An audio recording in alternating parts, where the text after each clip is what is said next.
Tu es bénie, ô Marie, le Père t'a choisi, tu conçus l'Emmanuel. Pour nous ouvrir le ciel, viens enfanter en nos cœurs, le Fils de Dieu Sauveur, nous t'accueillons. Ave Maria.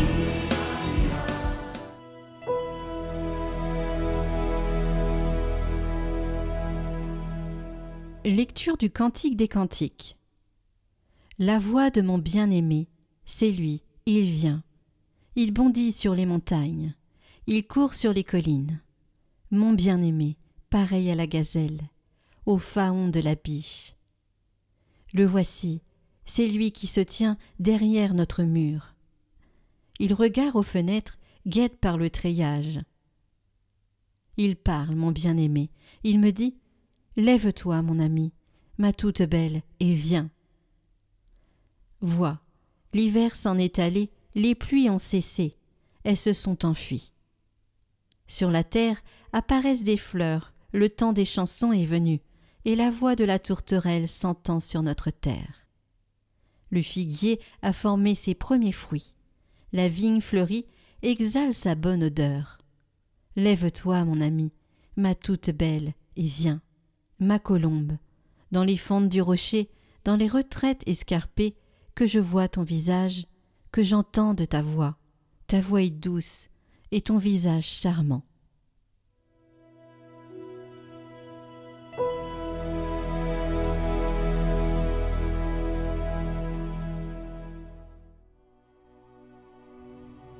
Criez de joie pour le Seigneur, chantez-lui le cantique nouveau.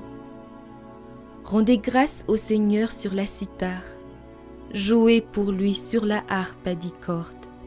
Chantez-lui le cantique nouveau, de tout votre art, soutenez l'ovation. Le plan du Seigneur demeure pour toujours, les projets de son cœur subsistent d'âge en âge. Heureux le peuple dont le Seigneur est le Dieu, heureuse la nation qu'il s'est choisie pour domaine. Nous attendons notre vie du Seigneur. Il est pour nous un appui, un bouclier. La joie de notre cœur vient de lui. Notre confiance est dans son nom très saint.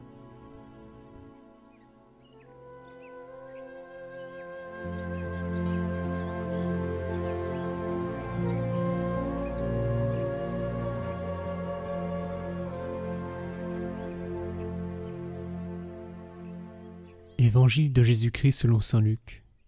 En ce jour-là, Marie se mit en route et se rendit avec empressement vers la région montagneuse, dans une ville de Judée. Elle entra dans la maison de Zacharie et salua Élisabeth. Or, quand Élisabeth entendit la salutation de Marie, l'enfant tressaillit en elle. Alors, Élisabeth fut remplie d'Esprit Saint et s'écria d'une voix forte : « Tu es bénie entre toutes les femmes, et le fruit de tes entrailles est béni. D'où m'est-il donné que la mère de mon Seigneur vienne jusqu'à moi ? Car lorsque tes paroles de salutation sont parvenues à mes oreilles, l'enfant a tressailli d'allégresse en moi. Heureuse celle qui a cru à l'accomplissement des paroles qui lui furent dites de la part du Seigneur. »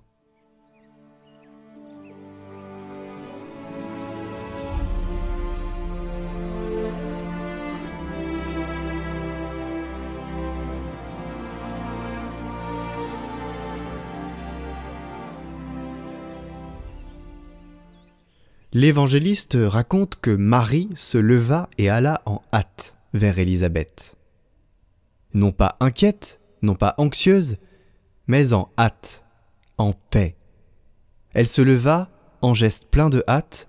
Elle aurait pu rester à la maison pour se préparer à la naissance de son fils, mais elle se préoccupe des autres avant elle-même, démontrant par ses actes qu'elle est déjà disciple du Seigneur, qu'elle porte en son sein.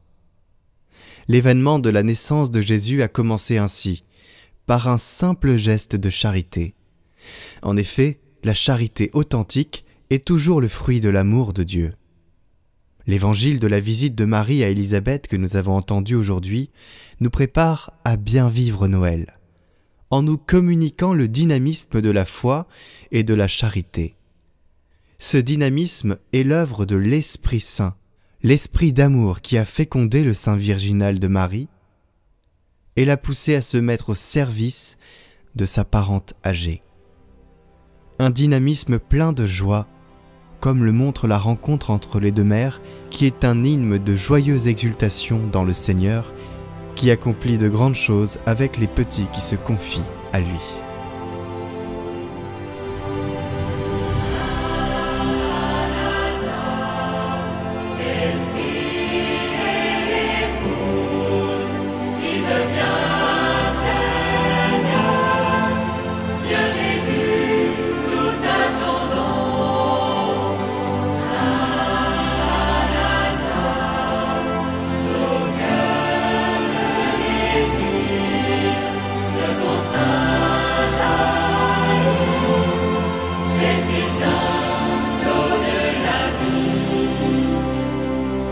Sauvés par l'agneau de Dieu, nous marchons vers la victoire.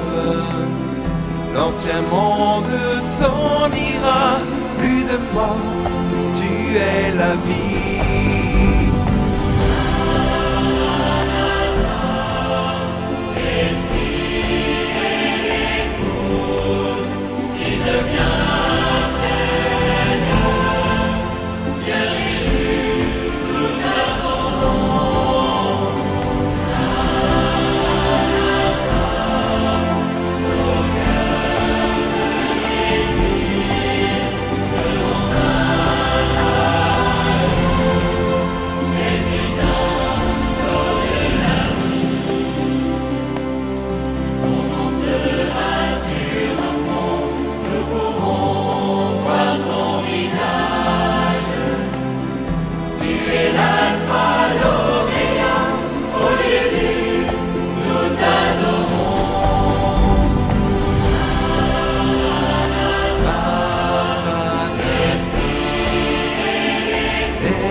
Bonjour, je m'appelle Lucas, je suis séminariste du diocèse de Lyon et aujourd'hui dans ce parcours de l'Avent, j'aimerais vous parler de comment est-ce que la prière a transformé ma vie, comment est-ce que un petit moment que j'ai choisi de consacrer à Dieu a pu remplir ma vie d'une joie, de bonheur, d'être heureux et que toute la vie a rayonné de ce petit moment.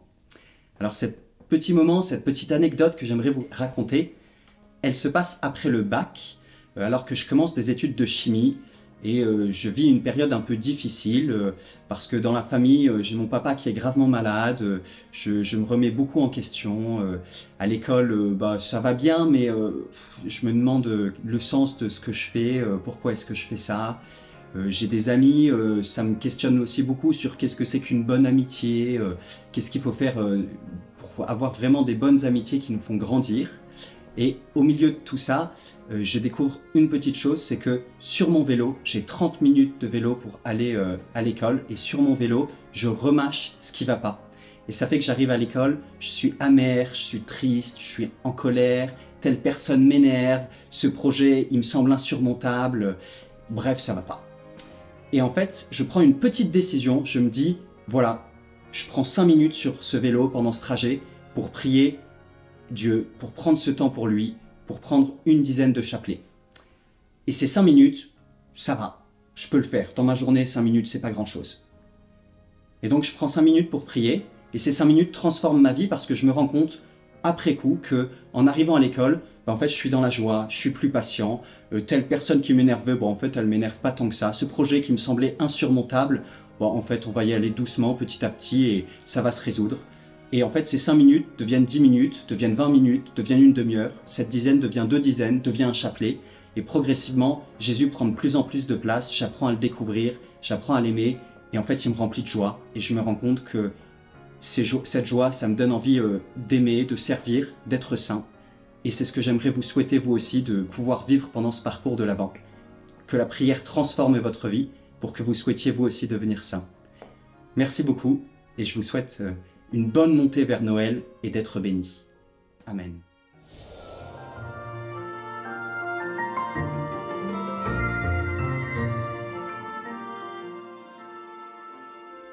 Bonjour à tous, je suis Jean Théophane et aujourd'hui dans le parcours de l'Avent, je vais vous parler de Franck.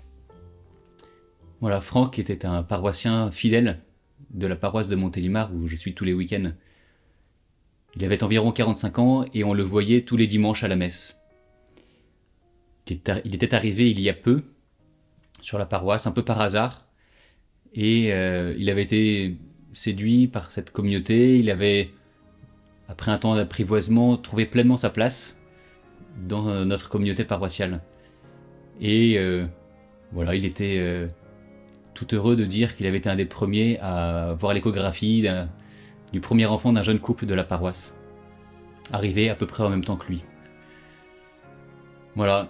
Et vous l'avez peut-être deviné, Franck était un homme de la rue. S'il était tous les dimanches à la sortie de la messe, c'est aussi parce que il demandait notre charité. Pourquoi je vous parle de Franck aujourd'hui? C'est parce qu'en fait Franck est mort à la sortie de la messe, le dimanche de la miséricorde de cette année 2024, une semaine après Pâques. Il est mort sous mes yeux et pour moi c'était aussi un choc, mais aussi en relisant son histoire, un signe d'espérance. Un signe d'espérance, pourquoi? Parce que Franck, en fait, était un véritable témoin de l'Église, un véritable témoin du Christ. Il parlait de Dieu à qui voulait l'entendre, à des personnes que ni le curé ni moi ne touchions. Que ce soit d'autres personnes de la rue, que ce soit parfois aussi des personnes qu'il croisait, comme un adjoint au maire. Voilà, il était un véritable disciple missionnaire du Christ. Lorsque nous avons célébré une messe en sa mémoire, quelques semaines après son décès, nous avons accueilli dans l'église paroissiale tous ses camarades, toutes ces personnes qui étaient avec lui dans la rue et qu'il côtoyait. Et des liens se sont créés qui perdurent aujourd'hui. Alors, pour moi, Franck a été une personne qui m'a permis d'ouvrir les yeux, qui m'a permis de renouveler ma relation avec les personnes de la rue. Et du coup, je me dis que pour ce temps de l'Avent, ça peut être aussi pour chacun de nous un moment idéal pour se reposer la question de savoir quelle relation j'entretiens avec les pauvres. En n'oubliant pas que, effectivement, le Christ s'est incarné et qu'il a choisi de s'incarner au milieu des pauvres, les bergers qui étaient des marginaux. Qu'il a commencé sa prédication en disant « J'ai été envoyé porter la bonne nouvelle aux pauvres ». Et que sur la croix, il était entouré de 2 pauvres, ces 2 malfaiteurs. Voilà. Eh bien, que ce temps de l'Avent soit pour nous un temps où nous voyons le Christ agir dans la vie de ces personnes et de nous laisser toucher par la manière dont elles vivent leur relation à Dieu. Je vous souhaite une bonne montée vers Noël, un bon temps de l'Avent et que Dieu vous bénisse.